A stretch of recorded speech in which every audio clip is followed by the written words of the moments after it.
So this question, you can give a try to this. You can pause video for some time. Which of the following graph is correct as per the Charles law?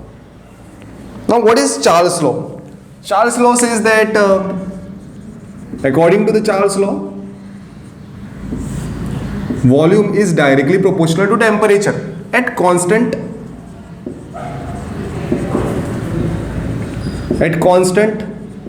pressure for a fixed mass of a gas, right? So volume is directly proportional to the temperature. V is equal to V should be directly. So out of this there is one more graph, there is logarithmic graph. First we'll decide whether A and B is correct or not. So here they have given this is a certain readings at pressure P1 and this is certain reading at pressure P2, right? P1 and P2, here P1 is greater than P2 and here P2 is greater than P1. Now which graph is true for this? See, it's very simple. You consider two systems where there is this block is there, let's say this same amount of the gas, and there is another system, same volume, same, everything is same,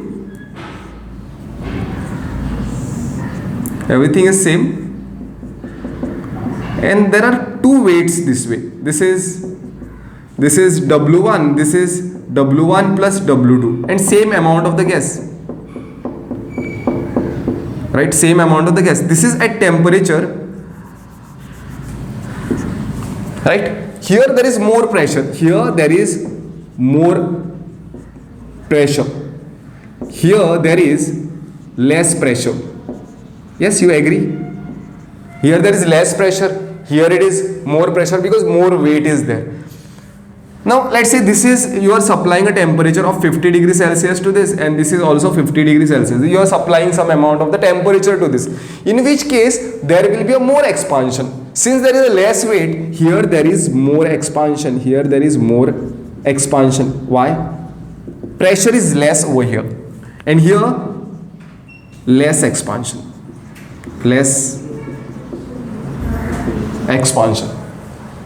right? So for this much, let's say this is the temperature, for this much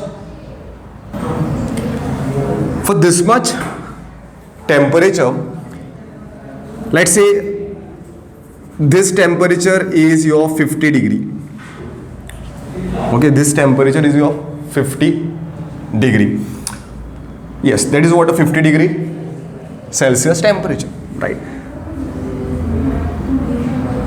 What will be the expansion? For P1, this is the expansion. For the other, this is the expansion. So volume has increased to this, at this for P2, when this is the pressure.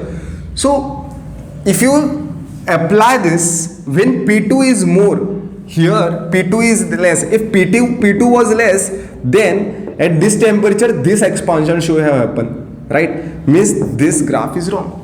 Since P2 is more, at the same temperature it is expanding less, right? And and at this same temperature, if you see, this will expand more. So P1 is less than this.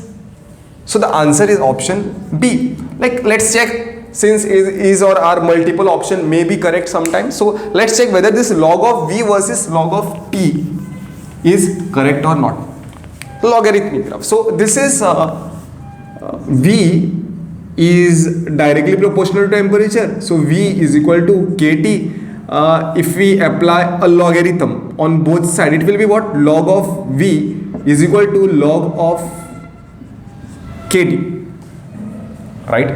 And it will be what? Log of V is equal to log of K plus log of T. Yes, why? This is X and this is MX. Sorry, this is MX and this is C. Here it is positive, slope is positive, but here slope is negative. This is log of V versus log of T. but this slope is negative over here, so that's why this graph is wrong. Therefore option D is also not correct. Option B is the only correct option.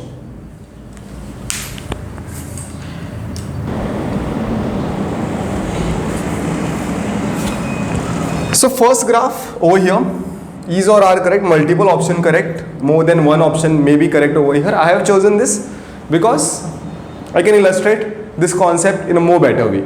So which option is or are correct? Let's see this. P is, this graph tells about the inverse relation. So it is inverse relation, pressure is inversely proportional to volume. So this is the graph, this is from the Boyle's law. Option A is from the Boyle's law. Right, pressure is inversely proportional to the volume. This is also another logarithmic form of the Boyle's law. Let's check for this. We have done this. This is correct. Let's check for the option D. Okay. So under Boyle's law, P is inversely proportional to V. So P is equal to K V. So P V is equal to K. So if we take a logarithm on both sides, it will be what? Log of PV is equal to log of K. So this is what?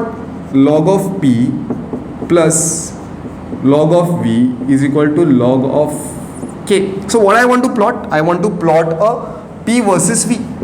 So log of P, this is log of K minus log of V.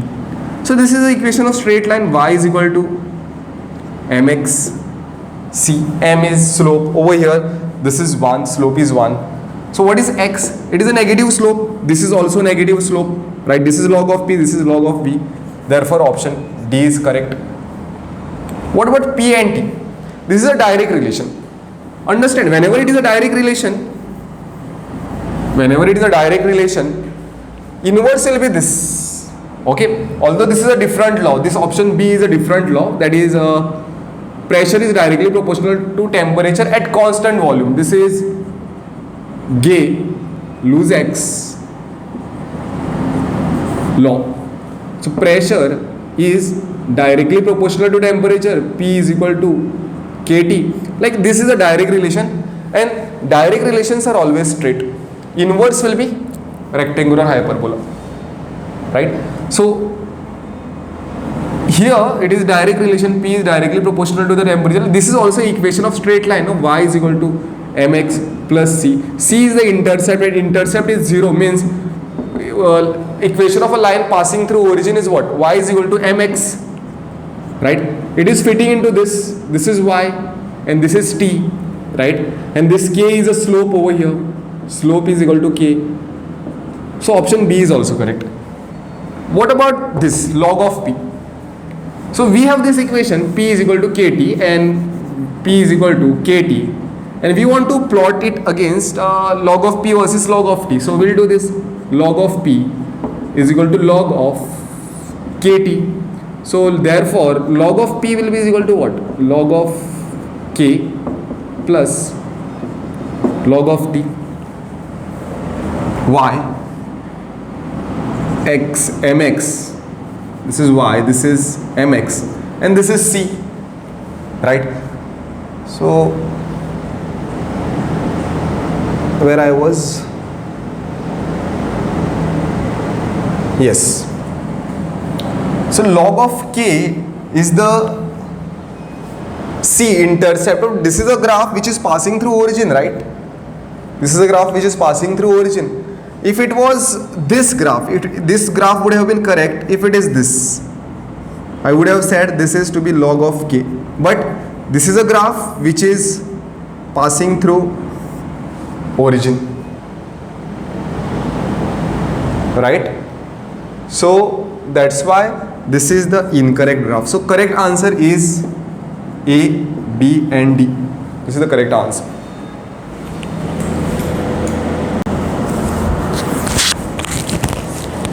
Okay, take this question, try solving it, and pause this video for some time. Yes, read the question. So question asked is N2 is found in a 1 liter flask under a 100 kilopascal pressure, and O2 is found in another 3 liter flask under 320 kilopascal pressure. If two flasks are connected, the resultant pressure is, system is this way. I'll explain. There is one container, let's say this is 1 liter, and this is another container. This is another container which is 3 liter. In 1 liter container there is a nitrogen gas, and in the 3 liter container there is how much gas? There is oxygen gas is there. Now pressure in this container is 100 kilopascal, and here it is how much? 320 kilopascal. You must be getting a question like volume is more and how the pressure is more, and here volume is less and still pressure is comparatively less. Understand at this stage that we don't know what is the amount of the N2 is present over here, because pressure is also dependent on the amount, right? So here it is this. Now what they are saying is that you connect them, we have to connect them, flasks are connected. The resultant pressure means I am connecting this. What will happen if I connect this? The O2 will come over here and N2 will go over here. The mixing will take place, mixing of the gas will take, right? Let's ignore this volume. Okay, connection means let's ignore this volume which is there. Let's ignore, this is a connector, no? Let's ignore the volume of connector. Let's ignore this. Okay. So diffusion is going to take place. So what will be a total pressure after opening, after connecting these two containers? That is what is asked. So what will be a total pressure? Right? What will be a P total once you open this? It is a partial pressure of N2 and a partial pressure of O2. So if we get this partial pressure of N2 and partial pressure of O2, somehow we will be able to tell the answer, right? So let's use this. Which law we'll use? Let's find what is the partial pressure of N2 after they are being connected, and keep in mind I am ignoring this volume. This is a connector, very small volume, right? So PV is equal to P1 V1. Many times we use P1 like P1 over here, initial pressure. Sorry, P is initial pressure without a connector, like without connection. Okay, let's make it this way. P1 is this pressure. They are not connected. How much is that? 100. What is volume? 1 liter. Right?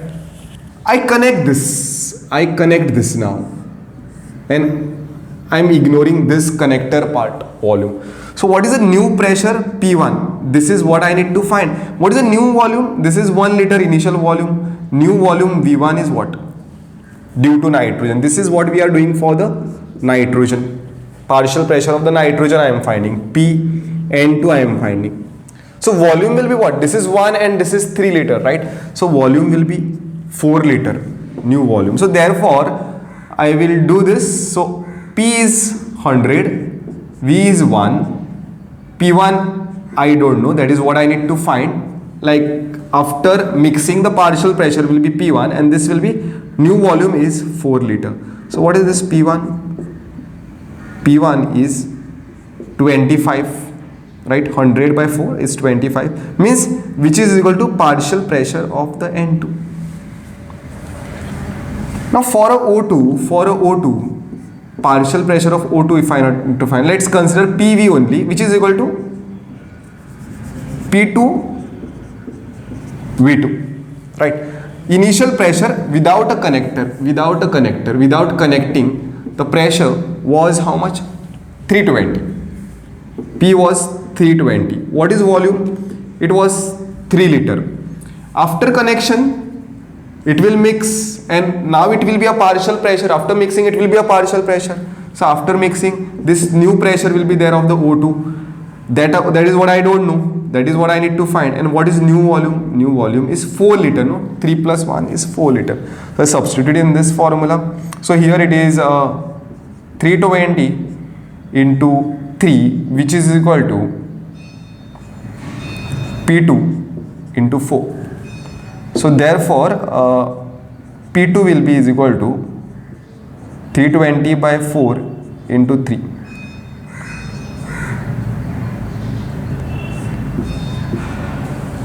$80, right? So this will be 240. So new pressure is 240. Therefore P2 is means a partial pressure. This is P2 is equal to what? This is equal to partial pressure of O2, right? Therefore what will be a total pressure? I'll write here. So P total will be is equal to N2 I am getting to be is equal to how much? 25, and that is equal to 240. Answer is 265. Finally kilopascal will be the unit. So answer is option A, false. So this problem illustrates the Boyle's law as well as the partial pressure.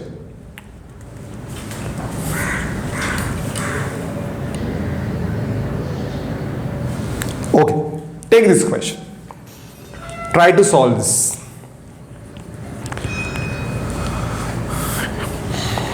If you want, then I'll give you the hint. This question is hint is ideal gas equation. Ideal gas. Okay, you can pause this video for some time and try by yourself. See, unless and until you try by yourself, no, there is no learning. You have to try. How many videos you like? You can watch videos, but when you try something, when you learn something by yourself, it is always productive. You may be watching 10 videos, but if you are just watching some 2-3 videos and some time you are spending self-study, that is more productive. Solving 10 problem like this, watching videos and doing 2 problem by yourself. 2 problem doing by yourself makes more sense. Okay, it is more productive. It tells you about more. It will take you more into the concept. Okay, that is how you should practice.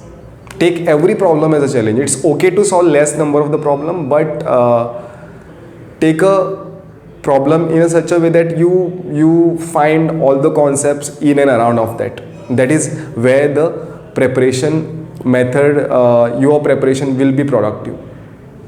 Okay, yes, of course you should see some example, but every time continuously watching videos will consume your time, and self-study, you won't have the time for the self-study. Self-study is very important. Okay, we'll solve this. Pressure of a mixture of 4 gram of O2 and 2 gram of hydrogen confined in a bulb means some container in 1 liter at 0 degrees Celsius. Partial ideal gas equation. What does the ideal gas equation says? PV is equal to nRT. P is equal to nRT by V. Right. Now what is P is equal to? P we don't know. Right. That is what we need to find. What is the number of moles? It is number of moles of O2 plus number of moles of hydrogen, right? R, which value of the R you are going to take? See, there are many values. If you take since your answer over here in the option is given to be atmosphere, you will be using the 0.082 liter atmosphere per Kelvin per mole. If it was in bar, you would have taken 0.083 liter bar per Kelvin per mole. So depending what is the unit you want of the pressure, you can use. So R I will take 0.082 liter atmosphere per Kelvin per mole. Temperature is 0 degree. 0 degree Celsius means it is 273.15. We'll take this to be 273 Kelvin. 0 degree Celsius means 273 Kelvin. Volume is what? 1 liter. Volume is 1 liter. What is the number of moles? Total number of the moles. So number of moles of O2 is 4 divided by 32. 4 ones are 4 eights are, so 1 by 8. Let's keep it this way. And what is the number of moles of H2? H2 is 2 gram, no? So 2 divided by 2, which is equal to 1. So what is total number of the moles? That is number of moles of O2 plus number of moles of H2 equals to what? 1 by 8 plus 1. So this is 8, 1 plus 8, 9 by 8. Okay, so this is what the total number of the moles you are getting. So I'll substitute. So over here this is equal to 9 by 8. Right, so partial pressure, the pressure, total pressure, P total, let's put this to be a P total, no, because there are two gases. So this is P total will be equal to total number of the mole is N is 9 by 8, R is 0.082 divided by volume is 1 liter and temperature is what? 273. So here your answer, the closest answer, if you see, yes, answer will be coming. I'll just mark your answer. Let's not waste time in solving. You can solve this. Answer is coming to be option A, that is 25.21. Okay, let's talk about the units also. Our units are very important. Just see, P total units, I am getting it to be atmosphere. Are we getting the atmosphere unit? Let's check. So what is the unit of the number of mole? It is mole, right? What is the unit of R? Joules per liter, atmosphere, per Kelvin, per mole, and this is what? Kelvin, and this is liter. This liter and this liter will get cancelled. Per Kelvin and Kelvin, per mole and mole will get cancelled. What remains is atmosphere. So the unit is atmosphere. You have to pay attention to the units also. Units tells you a lot about the concept. Okay, it tells you the direction in which you are going, whether you are doing it correctly or not.